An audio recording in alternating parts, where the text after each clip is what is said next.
नमस्कार, मैं रवीश कुमार। भारत के युवा हमेशा ही निराश करते हैं। उनसे उम्मीद थी कि वे नरेंद्र मोदी क्रिकेट स्टेडियम को लेकर महीनों डिबेट में डूब जाएंगे, लेकिन वे नौकरी पर डिबेट की मांग करने लगे। भारत इंग्लैंड टेस्ट मैच के दूसरे दिन का खेल शुरू होने से पहले इन युवाओं ने नौकरी की बात शुरू कर दी। Someone should have told them that this is not the way to ask for a job. You can't just leave the Hindu-Muslim debate like this. आप भी सोचिए कि भारत के युवाओं को आखिर कौन सा टॉपिक दिया जाए, सोचिए, जिससे वे रोजगार के सवाल से भटक जाएं। इसमें दोष युवाओं का नहीं है, उनके रिश्तेदारों के व्हाट्सएप ग्रुप का है, जिनका काम हर दिन चीन और पाकिस्तान को पराजित करने के बाद विश्व गुरु बनाने की महानता के डोज सूरज उगने से पहले भेज देना होता है। आप किसी से भी पूछिए, वो रिश्तेदारों के व्हाट्सएप ग्रुप से परेशान है। राजनीति शास्त्र के प्रोफेसरों और रिसर्चरों को रिश्तेदारों के व्हाट्सएप ग्रुप और सांप्रदायिक नागरिकता के घरेलू संस्कार पर काम करना चाहिए। यह अच्छा नहीं है कि कोलंबिया से लेकर ऑक्सफोर्ड यूनिवर्सिटी के पॉलिटिकल साइंस डिपार्टमेंट को रिसर्च का आइडिया मैं ही दूं। क्या उनके व्हाट्सएप ग्रुप में कोई भी रिश्तेदार सक्रिय नहीं है? ऐसा कैसे हो सकता है? रिश्तेदारों के इन्हीं ग्रुप में लोकतंत्र को खत्म करने के लिए जरूरी खास किस्म के नागरिकों के निर्माण की प्रक्रिया चल रही है। सबसे पहले मैंने नेशनल टीवी पर रिश्तेदारों के व्हाट्सएप ग्रुप की प्रासंगिकता की बात की है। आपने पिछली दो पंक्तियों में 2 बार मैं सुना होगा। स्टेडियम का नाम रखने से प्रेरित हो गया। जो लोग अपने रिश्तेदारों के प्रयास के बाद भी सांप्रदायिक नागरिक होने से बच गए हैं, वो मेरा भी शुक्रिया अदा कर सकते हैं। तीसरी बार मैं आ गया। आज हो क्या रहा है मेरे साथ? अब और मैं नहीं।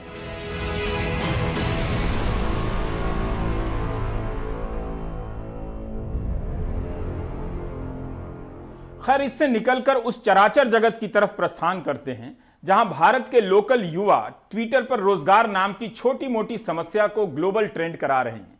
यह विश्वगुरु भारत की छवि को खराब करने वाला कदम तो है ही, युवाओं के परिवारों में रिश्तेदारों के घटते प्रभाव का भी द्योतक है।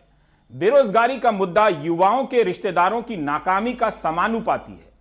रिश्तेदार जितने नाकाम होंगे, बेरोजगारी का मुद्दा उतना प्रमुख हो सकता है। नौजवान मुझसे चर्चा मांग रहे हैं, मुझे टैग कर रहे हैं। इस बात पर फिर इंग्लिश बोलने का मन कर रहा है, लेकिन मुझे आगे दिल्ली दंगों पर भी रिपोर्ट दिखानी है, इसलिए रहने देता हूं। 25 फरवरी का दिन, जब घड़ी की बड़ी सुई छोटी सुई को क्रमांक 12 पर छोड़कर आगे बढ़ती है, तब हिंदू मुस्लिम डिबेट में रमने वाले युवाओं ने मैसेज भेजना शुरू किया कि #मोदी जॉब दो दुनिया में नंबर 1 ट्रेंड कर रहा है और भारत में #गो बैक मोदी दूसरे नंबर पर ट्रेंड कर रहा है। प्रधानमंत्री मोदी के साथ अन्य पत्रकारों के साथ साथ मुझे भी टैग टूक किया जा रहा था, जैसे बेरोजगारी के तक्षक ने मुझे भी बांध लिया हो। मेरे सपने में आने वाले नीम के पेड़ ने पहले ही चेतावनी दे रखी थी कि ट्विटर से दूर रहा करो। एक ग्लोबल ट्रेंड और दूसरा इंडिया ट्रेंड। युवाओं ने आज दूरदर्शिता का परिचय दे ही दिया। मोदी जी से रोजगार मांग रहे हैं, यह बात दुनिया को बता रहे हैं, लेकिन रोजगार ना देने पर मोदी गो बैक का नारा लगा रहे हैं, केवल भारत को बता रहे हैं। इन युवाओं को आज दोपहर 12 बजे तक 60 लाख ट्वीट करने की क्या जरूरत थी? वे क्या समझते हैं कि इससे कल के सारे अखबारों में पहली हेडलाइन बन जाएगी? कोटा के एक मास्टर साहब रवि मोहन तो बाकायदा बता रहे हैं कि हैशटैग कैसे ट्रेंड कराना है। इसी को टूल किट कहते हैं।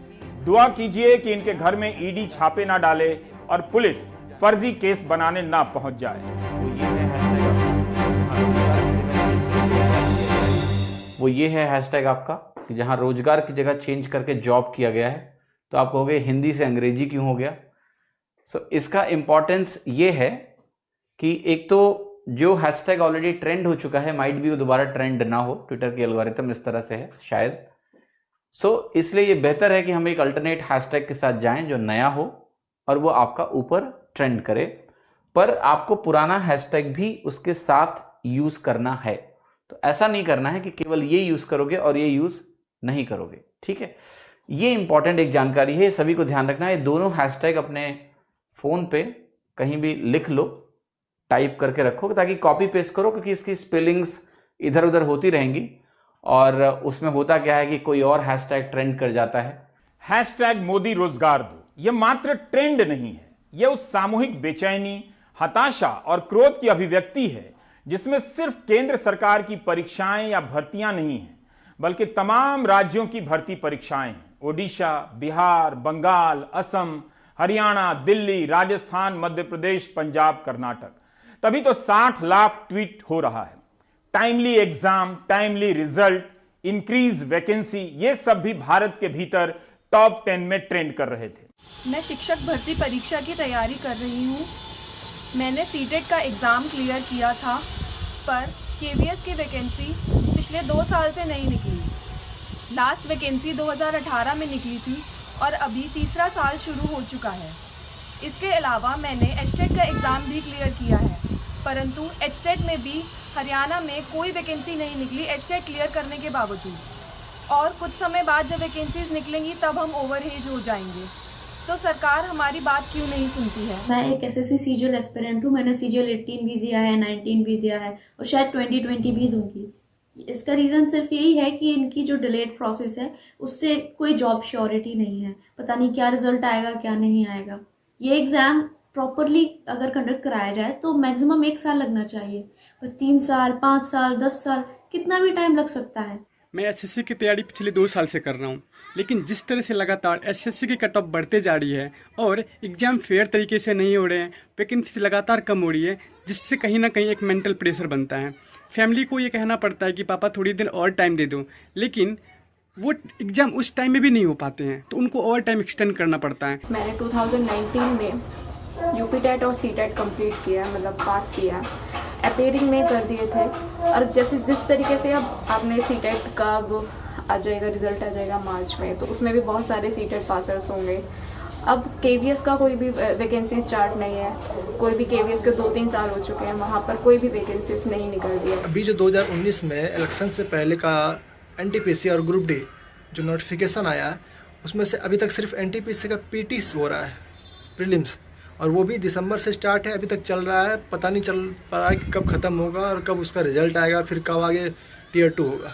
परीक्षा, रिजल्ट और नियुक्ति के साथ गायब होती भर्तियां, ये भारत का इतना बड़ा मसला है कि मुझे कई बार घोषणा करनी पड़ती है कि नहीं कर पाऊंगा, ना करेंगे, क्योंकि आप कर ही नहीं सकते। हर राज्य में घोटाले घपले की इतनी कहानियां हैं कि इसके लिए अलग से किसान चैनल की तरह भर्ती चैनल की जरूरत है। वैसे किसान आंदोलन के दौरान आप लोगों ने एक बार भी किसान चैनल की बात नहीं की। अच्छी बात नहीं है। यह बात मैं आंतरिक रूप से बता रहा हूं। अभी इसी हफ्ते सुप्रीम कोर्ट के चीफ जस्टिस एस.ए. बोबडे ने कहा कि प्रश्न पत्र लीक देश की शिक्षा प्रणाली को बर्बाद कर रहा है। यह उस समय की खबर है जब भारत विश्व गुरु हो चुका है, बताइए, और प्रश्न पत्र है कि लीक हो जा रहा है। Do you get my point?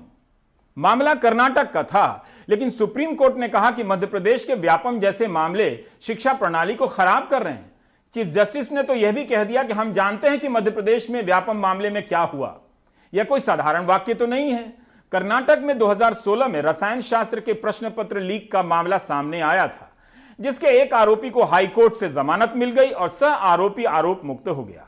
Bihar में तो पेपर लीक के मामले आए दिन विपक्ष के नेता उठाते रहते हैं, किसी को फर्क भी नहीं पड़ता। वहां सवाल उठाने से पेपर लीक बंद भी नहीं होते। यह बिहार ने हर बार साबित किया है। अगर हमको अगर कोई व्हाट्सएप अगर जानकारी प्राप्त हुई है तो मेरी तो जिम्मेदारी, अगर कोई क्वेश्चन पेपर अगर लीक हुआ है तो आपको तो जड़ से पता करना चाहिए कि लीक कैसे हुआ। प्रिंटिंग की वजह से हुआ है कि डिस्ट्रीब्यूशन की वजह से हुआ है, क्या टीम बनी है, जो अधिकारी थे उसकी ना जिम्मेदारी होगी।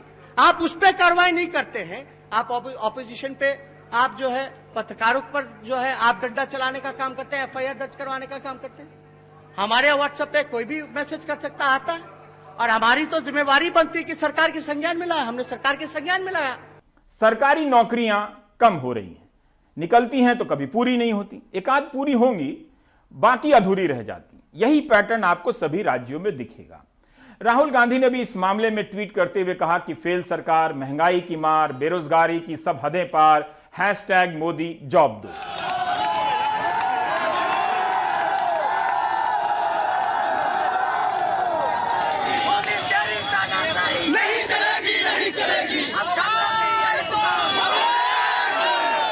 बुधवार को उत्तर प्रदेश के प्रयागराज में अलग अलग जगह पर सैकड़ों की संख्या में युवा रोजगार के मुद्दे पर सड़क पर उतरे। सुबह 11 बजे बालसन चौराहे से यह प्रदर्शन शुरू हुआ। खाली पड़े पदों पर जल्दी भर्ती की ये मांग कर रहे हैं। पुलिस ने यह कहकर उन्हें हटा दिया कि पत्थर गिरजाघर पर धरना स्थल बनाया गया है और छात्र वहां पहुंचे। इसके बाद छात्र पत्थर गिरजाघर पहुंचे। छात्रों का आरोप है कि जब वो शांतिपूर्ण तरीके से प्रदर्शन कर रहे थे तब प्रशासन ने जबरदस्ती बलपूर्वक गिरफ्तार कर लिया। कुल 27 लोग गिरफ्तार किए गए, जिनमें से 9 लड़कियां हैं। गुरुवार 2 बजे तक ये छात्र रिहा नहीं हो सके थे। दिशा छात्र संगठन और नौजवान भारत सभा के कार्यकर्ताओं ने भी इलाहाबाद के सलोरी में सभाएं की।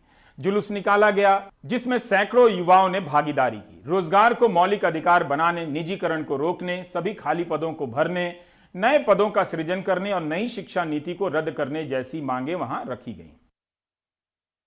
प्रधानमंत्री परीक्षा पर चर्चा करते हैं। 10वीं और 12वीं के छात्रों के साथ मार्च में होगी, मगर 12वीं के बाद के युवाओं को भी परीक्षा के तनावों से गुजरना होता है। यह तनाव कोर्स के पूरा होने या तैयारी का नहीं है, पेपर लीक होने से लेकर रिजल्ट के ना आने का तनाव है, जिससे न जाने कितने युवाओं की जिंदगी बर्बाद हो गई।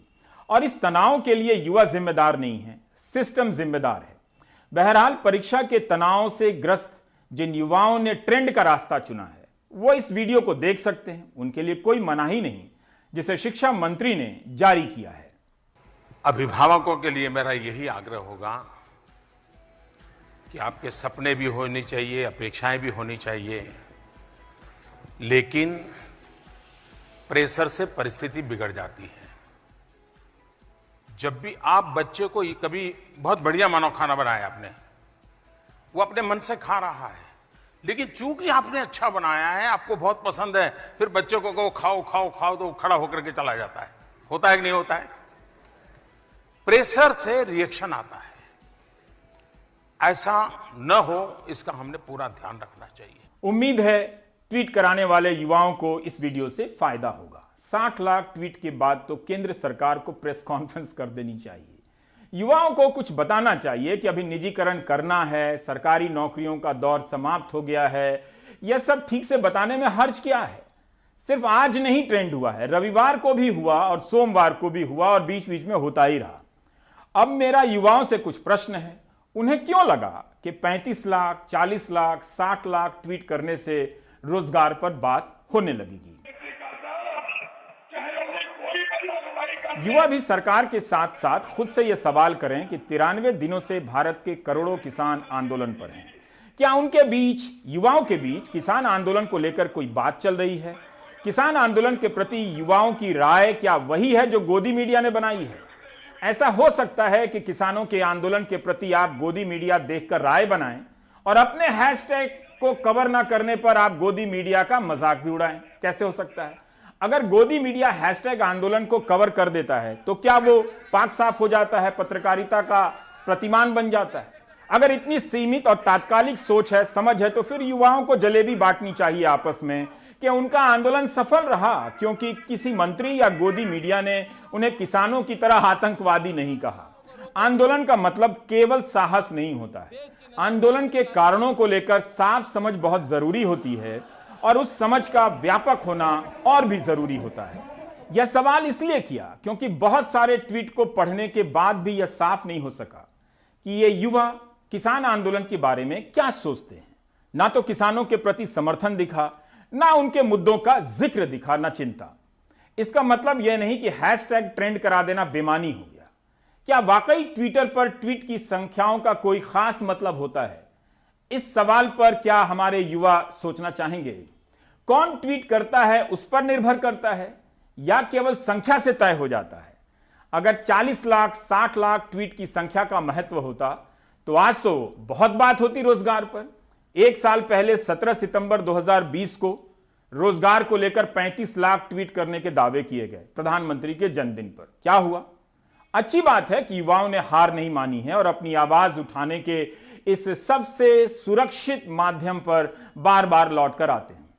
कार्यक्रम की शुरुआत में मैंने सांप्रदायिक नागरिकता का इस्तेमाल किया, उसे भूल मत जाइएगा।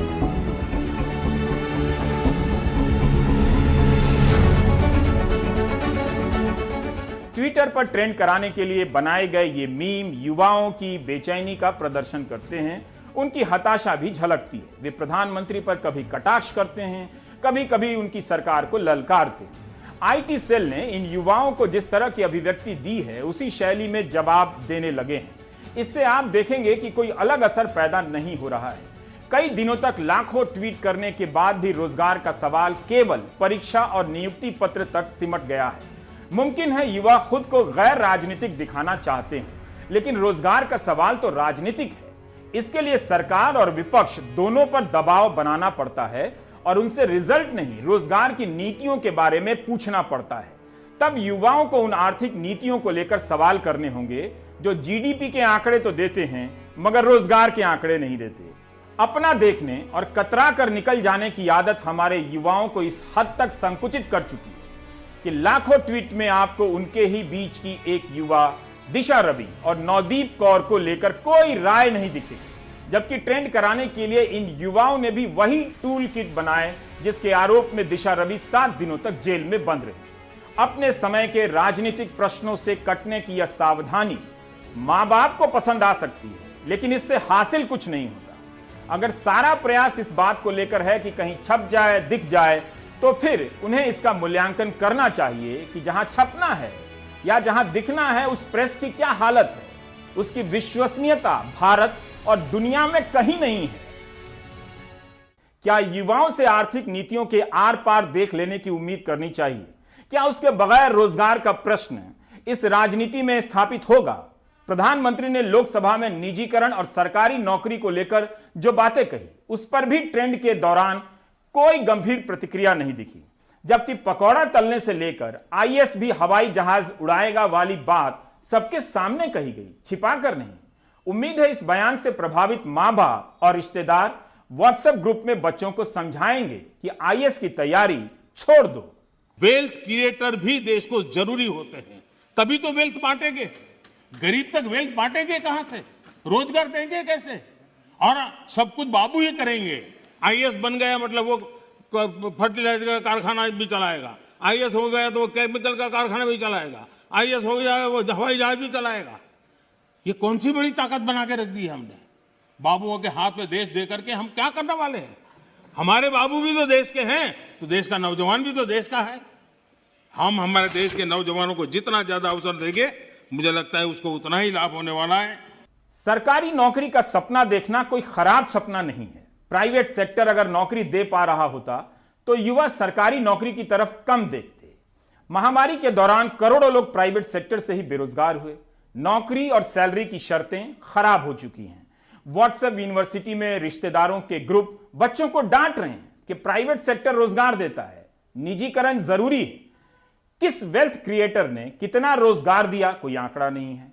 सरकार ने कितना रोजगार दिया, कोई आंकड़ा नहीं है।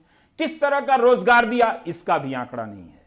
इसका आंकड़ा तो है कि हमारे देश के कुछ सबसे अमीर वेल्थ क्रिएटर्स की वेल्थ में कोरोना महामारी के दौरान 35% का इजाफा हो गया, लेकिन इसका आंकड़ा नहीं है कि कोरोना के कारण कितने लोग बेरोजगार हो गए। क्या इन सब प्रश्नों के बगैर किसी ट्रेंड का कोई व्यापक असर हो सकता है?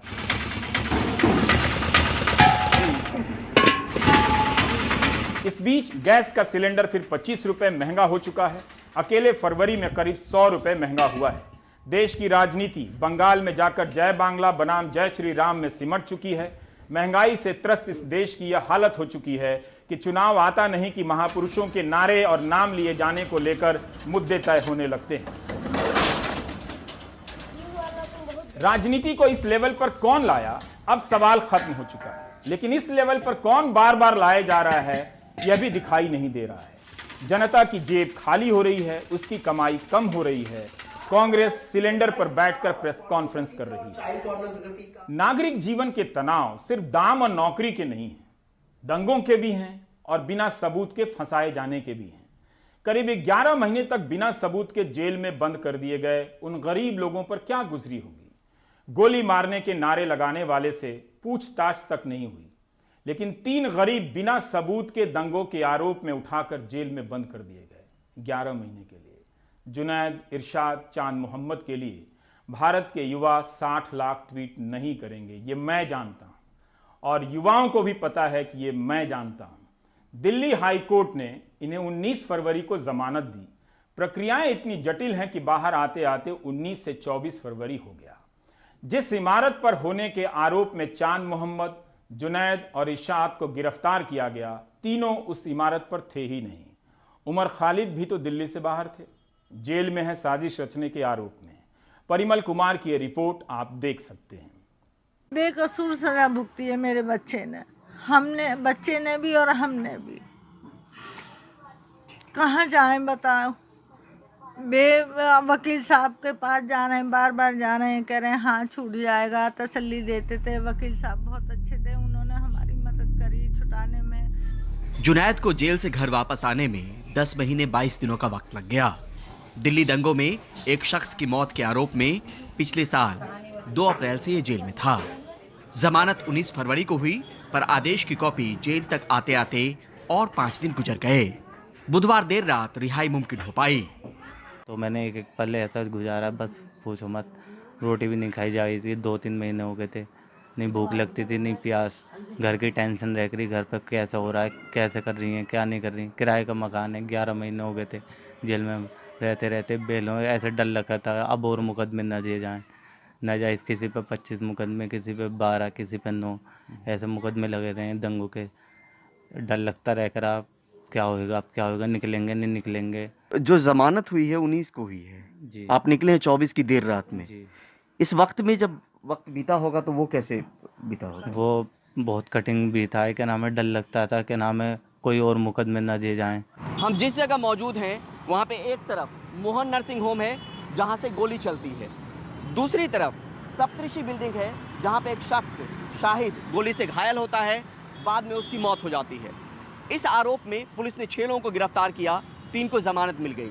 दरअसल जो साक्ष्य वीडियो के तौर पर अदालत में प्रस्तुत किया गया उसमें ये तीनों सप्तऋषि बिल्डिंग पे मौजूद नहीं मिले और यही जमानत का आधार भी रहा। शाहिद मर्डर केस है और सप्तऋषि बिल्डिंग पर पुलिस का एलिगेशन है सप्तऋषि बिल्डिंग पर ये लोग थे और इनके साथ में ही शाहिद था। इन्हीं के गोली से शाहिद ख़त्म हुआ है। ये पुलिस का पूरा केस है। हमने जो हाई कोर्ट में आधार लिए, काफ़ी आधार लिए, उनमें से एक आधार 5 मार्च 2020 को जो रवीश कुमार जी ने वीडियो प्राइम टाइम शो में चलाई थी, वो भी आधार था। नमस्कार, मैं रवीश कुमार। दिल्ली दंगों में मरने वालों की संख्या 53 हो गई है। अब पिछले साल 5 मार्च के प्राइम टाइम का वीडियो देखिए, जिसे पुलिस ने चार्जशीट का हिस्सा भी बनाया है, जिसे कोर्ट में भी दिखाया गया। दर्जन भर भीड़ यमुना विहार के मोहन नर्सिंग होम की छत पर दिखती है। तौलिए में छुपा कर लाई गई बंदूक बाहर निकलती है, हेलमेट पहना शख्स गोली चलाता है। इधर दूसरी तरफ यानी चांदबाग की तरफ सप्तऋषि बिल्डिंग पर एक शख्स शाहिद गोली से घायल होता है, जिसकी मौत हो जाती है। मोहन नर्सिंग होम की छत पर और भी कई लोग हैं जो पहचाने जा सकते हैं। हेलमेट पहनकर जो गोली चला रहा है उसे कोई रोक भी नहीं रहा। उसके साथ भी भीड़ पत्थर चला रही है, बोतलें फेंक रही है। पुलिस के मुताबिक पुलिस ने मोहन नर्सिंग होम को लेकर एफआईआर दर्ज की है। एक संदिग्ध हथियार सीज किया है। उसकी एफएसएल रिपोर्ट का अभी तक इंतजार है। इस पर हमारा सवाल है कि क्या एफएसएल रिपोर्ट आने में इतना वक्त लगना चाहिए? क्या संदिग्ध हथियार वही है जो इस वीडियो में दिख रहा है? इसका जवाब हमारे पास नहीं है। एफएसएल रिपोर्ट से पता चलेगा कि गोली जब्त की गई बंदूक से चली या नहीं।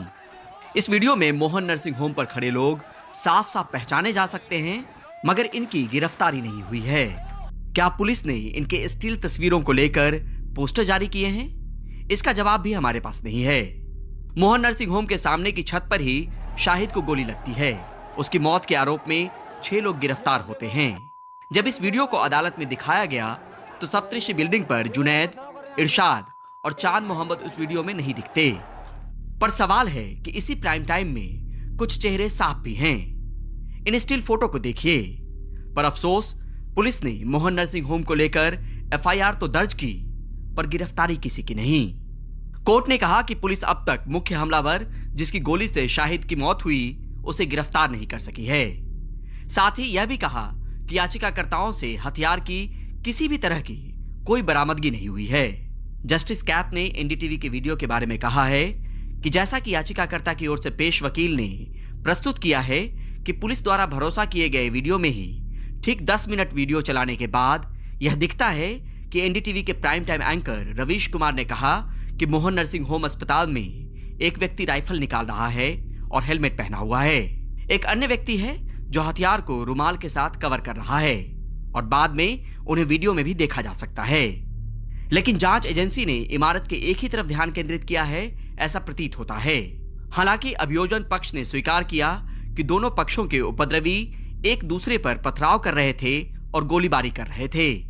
आगे इस वीडियो में है कि गोलीबारी केवल मोहन नर्सिंग होम से ही की जा रही है, न कि सप्तऋषि बिल्डिंग से।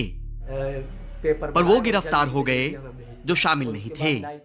इसी में एक और चांद मोहम्मद हैं, 2 बच्चों के पिता हैं, गाड़ी चलाते हैं, पर 9 महीने 8 दिन परिवार से दूर जेल में कटी। अब परिवार के बीच हैं। पिता संघर्ष करते रहे और तब परिवार के बीच तक आने का सफर मुमकिन हो पाया। मैं रोज का कमाने खाने वाला और मेरी ज़िंदगी नर्क बना दी। उन्होंने जेल में डाल दिया और सुनवाई भी नहीं करी, बिना फालतू में ना, जबकि मैं कहीं फोटो में हो, कहीं वीडियो में हो, करने का जो करने वाले उन्हें पकड़ा नहीं। मेरे से आपका मोबाइल भी वहाँ पे नहीं था? मोबाइल लोकेशन के जरिए नहीं? मोबाइल तो मेरे पे, मैं था ही नहीं वहाँ, खुरेजी में था। मोबाइल लोकेशन तो जब आएगा, जब मैं ना लोकेशन मिली, बाद में यूँ कह दिया जो मेरा फैसला आया कि चल तुम्हारा कोई लोकेशन नहीं है, कुछ नहीं है। लेकिन मेरा इतना टाइम वेस्ट हो गया, इतना कीमती टाइम बेकार हो गया। मैं रोज़ का कमाने खाने वाला, मेरा पापा, मेरी फैमिली इतनी परेशान हुई, उसका क्या होगा। सप्तऋषि बिल्डिंग के शाहिद मर्डर केस में तो इरशाद की जमानत हो गई, पर दूसरे मामले और भी थे। उसको लेकर भी कानूनी खानापूर्ति हो चुकी है, जमानत मिल चुकी है, पर वो अब भी जेल में ही है। एक घर में पैर है तो एक उसमें कोर्ट में है हमारा।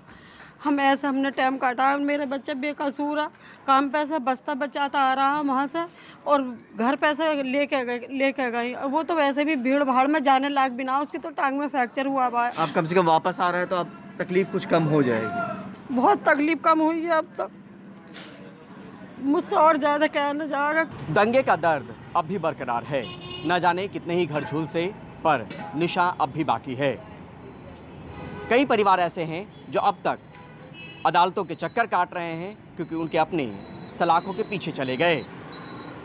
खाकी का काम कार्रवाई का है, पर इस बात का ख्याल ज़रूर होना चाहिए कि आनन फानन में की गई कार्रवाई सिर्फ एक शख्स को गिरफ्तार नहीं करती, बल्कि उसका दर्द पूरा परिवार झेलता है। नई दिल्ली से Parimal Kumar, NDTV India. Break के बाद दिल्ली दंगों पर एक और रिपोर्ट देखेंगे।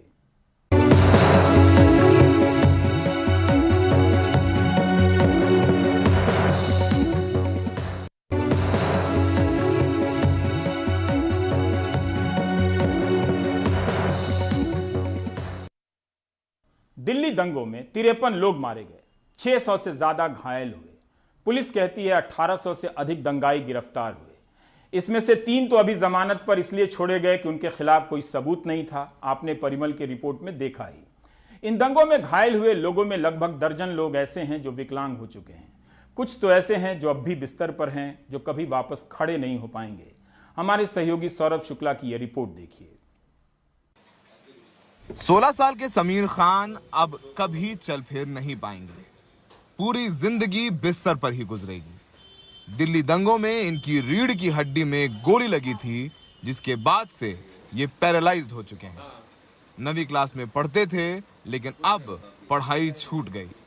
समीर बड़े होकर इंजीनियर बनना चाहते थे। 1 साल से बिस्तर पे हूँ अभी। तो मैं कुछ नहीं, बस क्या अभी कुछ नहीं, बैठ नहीं सकता, कुछ हाथों में ठा नहीं सकता। कुछ जो करते हैं भाई करते हैं मेरा। कुछ चीज़ ला नहीं सकता, नीचे नहीं जा सकता, खड़ा नहीं हो सकता, कुछ नहीं कर सकता। इस टाइम पे सिर्फ बेड पे लेटा रहता हूँ मैं। पढ़ाई भी अब आ रही थी मेरी, मगर सर ने मना कर दिया कि अभी पढ़ाई करके कुछ वो नहीं, क्योंकि तुम बोर्ड के पेपर नहीं दे सकते ना 10th क्लास के। तो सर ने मेरा नाम काट दिया है, तो उस वजह से अब पढ़ाई भी नहीं कर रहा हूँ मैं। तो जो डॉक्टर साधु लाते ना, उन्होंने कह रखा है कि तुम राइटिंग करो सिर्फ। अब तुम जब ठीक हो जाओगे, मैं तुम्हारा वहीं से 10th क्लास से दोबारा एडमिशन करा दूंगा। समीर के पिता मजदूर हैं। परिवार में कुल 5 बच्चे हैं और पूरा परिवार मुस्तफाबाद में सिर्फ एक कमरे में रहता है। समीर के इलाज के लिए मुआवजे में मिले मात्र 2 लाख, जबकि इलाज में अब तक 7 लाख खर्च हो चुके हैं। 5-7 लाख रुपए हो गए, 2 लाख रुपए मुआवजा मिला। 7 लाख रुपए खर्च हो चुके? जी जी जी। कैसे करा पैसा? बस जी कैसे क्या करा, जो हमारे पास था, जो जुड़े हुए थे मदद वाले, कुछ वैसे जो सब नहीं करा। हमारे पास थोड़ी था कुछ, तो जो भी था हमारे पास था अपनी जेब का, वो भी हमने अपना करा, और जो मदद से आई थी वो भी करा, और जो साथी जुड़े हुए थे उन्होंने भी अपना करा। शिव विहार के रहने वाले शान मोहम्मद विकलांग हो चुके हैं। दंगाइयों ने इनके 4 मंजिला घर को जला दिया था और इनके दोनों पैर तोड़ दिए थे। शान मोहम्मद अब तक पैरों पर नहीं खड़े हो पाए हैं। हर हफ्ते अस्पताल के चक्कर लगाते हैं। हमने जब उनसे उनकी कहानी पूछी तो वो भावुक हो गए।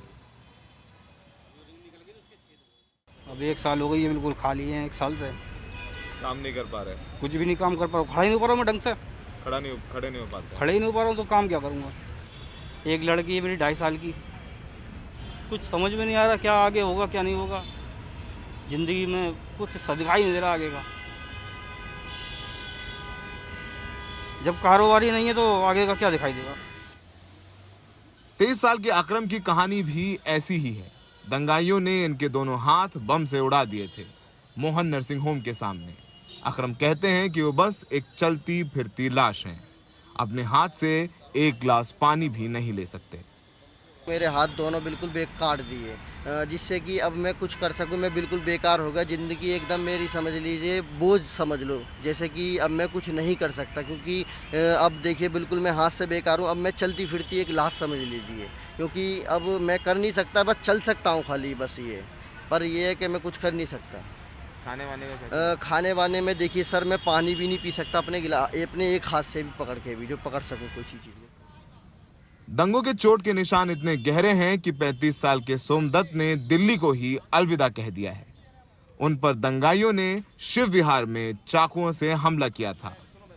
अब भी वो अलवर के सरकारी अस्पताल में अपना इलाज करा रहे हैं और पूरी तरीके से बिस्तर पर हैं।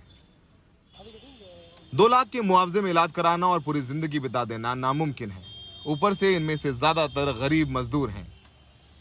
अमन बिरादरी नाम का एनजीओ इन लोगों के इलाज में मदद कर रहा है। तकरीबन 25 साथियों का अभी भी हॉस्पिटल में इलाज चल रहा है, और ज़्यादातर प्राइवेट हॉस्पिटल में उनका इस तरह कर रहे हैं। बाकी राशन को लेकर हम कर रहे हैं, रूम रेंट को लेकर कर रहे हैं, लीगल टीम है हमारी। कुछ साथियों को कंपनसेशन 2 लाख मिला, पर 5 लाख 6 लाख उनके जो खर्च हो चुके हैं, अभी भी वो बेड रेस्ट पे हैं। तो इन तरीक़ों से हम सभी साथियों की जो है मदद कर रहे हैं। उत्तर पूर्वी दिल्ली में अब सब कुछ ठीक नजर आता है, लेकिन इन अंधेरी सीढ़ियों से उतरते हुए एक सिहराने वाली हकीकत से आपका सामना होता है। दिल्ली के दंगों को 1 साल हो गया है, लेकिन समीर जैसे दर्जन लोग हैं जो हर रोज दंगों को जीते हैं, जो बिस्तर पर हैं, जो चल नहीं सकते, जिनके हाथ खराब हो गए हैं, जो विकलांग हो गए हैं। लाखों लोग जिन्होंने दंगों की तस्वीरें देखी हैं, वो शायद तस्वीरें बोझिल हो गई हों, लेकिन वो तस्वीरें इनकी आंखों में रोज ताज़ी हैं। सहयोगी राकेश सिंह के साथ दिल्ली से सौरभ शुक्ला, NDTV इंडिया।